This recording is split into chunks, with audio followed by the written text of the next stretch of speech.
ഇന്നൊരു variety day in my life കാണിച്ചു തരാം കേട്ടോ. സത്യം പറഞ്ഞാൽ രാവിലെ ഉറക്കമെഴുന്നേൽക്കുകയെന്ന് വെച്ചാൽ എന്നെ കൊല്ലുന്നതിന് തുല്യമാണ്. പിന്നെ പട്ടിണി കിടന്ന് ചാവണ്ടല്ലോ എന്ന് വിചാരിച്ചാൽ എഴുന്നേറ്റ് പണിക്ക് വന്ന് കണ്ടില്ലേ, എൻ്റെ മുടിയൊക്കെ പോയി ഗൈസ്, വയസ്സായി. ഇതെല്ലാം കഴിഞ്ഞിട്ട് കണ്ണാടിക്ക് മുന്നിൽ കുറച്ച് നേരത്തെ ഷോ ഉണ്ട് കേട്ടോ, ദിവസമുള്ളതാണ്.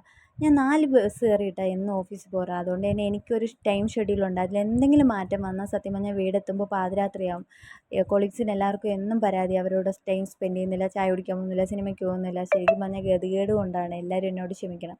അങ്ങനെ ഒരുക്കങ്ങളൊക്കെ കഴിഞ്ഞിട്ട് ഭക്ഷണം കഴിക്കാൻ വേണ്ടി പോയി. സത്യം പറഞ്ഞാൽ ഉച്ചയ്ക്കത്തുള്ള എല്ലാ ഐറ്റംസും അതിൽ കാണാം. ഇന്ന് പിന്നെ ചിക്കൻ ആയതുകൊണ്ട് ചിക്കൻ മാത്രമേ ഞാൻ എടുത്തിട്ടുള്ളൂ. ഇതെല്ലാം കഴിഞ്ഞിട്ട് പുറത്ത് വന്നപ്പോൾ 2 കാരക്ക അവിടെ കിടക്കുന്നു. പിന്നെ അതിനെയൊക്കെ കഴുകി പെറുക്കി എടുത്ത് കുറേ ആക്രിമാക്രിയൊക്കെ പെറുക്കിയിട്ട് ബസ്സിന് വേണ്ടി ഓടി.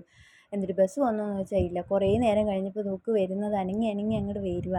എന്നിട്ട് ബസ്സിൽ കയറിയിട്ടോ, ഞാനും സൂര്യ ചേട്ടനുമായിട്ട് കുറേ നാളായിട്ട് പ്രണയത്തിലാണ് ഗൈസ്. ഞാൻ ഇരിക്കുന്ന സീറ്റിൽ മാത്രമേ സൂര്യൻ ചേട്ടൻ വരാറുള്ളൂ. പിന്നെ ഞങ്ങളൊരു മ്യൂച്വൽ അണ്ടർസ്റ്റാൻഡിങ്ങിൽ അങ്ങ് പോകുന്നതേ ഉള്ളൂ.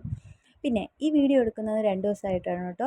ഒരു ദിവസം ഞാൻ എടുക്കാൻ പ്ലാൻ ചെയ്ത് പോയപ്പോൾ എനിക്ക് പീരീഡ്സ് ഒക്കെ ആയി, പിന്നെ വേദനയായി, പിന്നെ ബോധം പോയി, എങ്ങനെയൊക്കെയോ വീടെത്തി. പിന്നെ രണ്ടാമത്തെ ദിവസം അതേ വേഷം കെട്ടി വീണ്ടും പോയി. പക്ഷേ ഞാൻ റിട്ടേൺ വരുന്ന ഒരു വീഡിയോ പോലും ഇതിലില്ല. കാരണം KSRTCയിൽ എനിക്ക് ഒരു ദിവസം പോലും സ്ഥലം കിട്ടാറില്ല തിരിച്ചു വരുമ്പോഴത്തേക്ക്. എന്നും ബസ്സിൽ തൂങ്ങി നിൽക്കാറാണ് പതിവ്. അതുകൊണ്ട് തന്നെ വീഡിയോസൊന്നുമില്ല. അതുകൊണ്ട് തന്നെ 2 ദിവസം ആയതുകൊണ്ട് പല പല ക്ലിപ്പുകളും ഇതിൽ കാണാം. ഇത് ഞാൻ ടെക്നോ പാർക്കിനകത്ത് കൂടി നടന്നു പോകുന്ന ദൃശ്യങ്ങളാണ് നിങ്ങളിപ്പോൾ കണ്ടുകൊണ്ടിരിക്കുന്നത്. ഇനിയൊരു റിച്ച് ലൈഫുണ്ട്. ഇത് ഓട്ടോറിക്ഷയിൽ പോകുന്നത്. പക്ഷേ ഇതത്ര സുഖമില്ല കേട്ടോ. നടന്നു പോകുന്നത് ഞാൻ കാണിച്ചു തരാം. കണ്ടില്ലേ, മാക്കനെ കുടയും പിടിച്ച് വെയിലത്ത് നടക്കുന്നത്. നടക്കാനൊക്കെ കുറേ ഉണ്ട് കേട്ടോ, ഞാൻ കാണിച്ചു തരാം. ഇങ്ങനെ കുറേ ഇങ്ങനെ നടന്നിട്ട് കണ്ടില്ലേ, ശബരിമലയിൽ പോലും ഇത്രയും പടിയുണ്ടോയെന്ന് എനിക്കറിയില്ല. എൻ്റെ ഒരു കണക്ക് ശരിയാണെങ്കിൽ ഒരു 133 പടിയെങ്കിലും കാണും. ഇതെല്ലാം കയറിയിട്ട് എത്തിയോ എന്ന് ചോദിച്ചാൽ എത്തിയതുമില്ല. ഈ പടിയെല്ലാം കയറി കഴിഞ്ഞിട്ട് ഇനി ഒരു കുന്ന് കയറാനുണ്ട്. ഈ കുന്ന് കയറി അങ്ങോട്ട് വയ്ക്കുമ്പോഴും ഞങ്ങളുടെ ബിൽഡിങ് കാണാം. അത് കാണുമ്പോൾ കിട്ടുന്നൊരു സന്തോഷമുണ്ടല്ലോ. എന്നിട്ട് നേരെ ഞാൻ ക്യാബിലോട്ടല്ല പോയത്, വാഷ്റൂമിൽ. കാരണം ഞാൻ വേർത്ത് കുളിച്ചു നാറി പുഴുത്ത ഒരവസ്ഥയിൽ ഇങ്ങോട്ട് നിൽക്കുകയാണ്. പിന്നെ അവിടെ ചെന്നിട്ട് ഈ ID കാർഡ്, ആധാർ കാർഡ്, എല്ലാ സാധനങ്ങളും കൂടെ ഊരി വെച്ചിട്ട് ഒന്ന് ഫ്രഷ് ആയിട്ട് എൻ്റെ മുടിയൊക്കെ ഒന്ന് പിരുത്ത് വിട്ടു. കാരണം ഒരു ലുക്ക് വരട്ടെ എന്ന് വിചാരിച്ചു. ഒന്ന് ഫ്രീ ഹെയറായി. അങ്ങനെ ഒരുങ്ങിക്കെട്ടി നേരെ ക്യാബിലേക്ക് വിട്ടു. ഇതൊന്നും കാണാൻ ഒരു മനുഷ്യക്കുഞ്ഞ് പോലും അവിടെ ഉണ്ടായിരുന്നില്ല.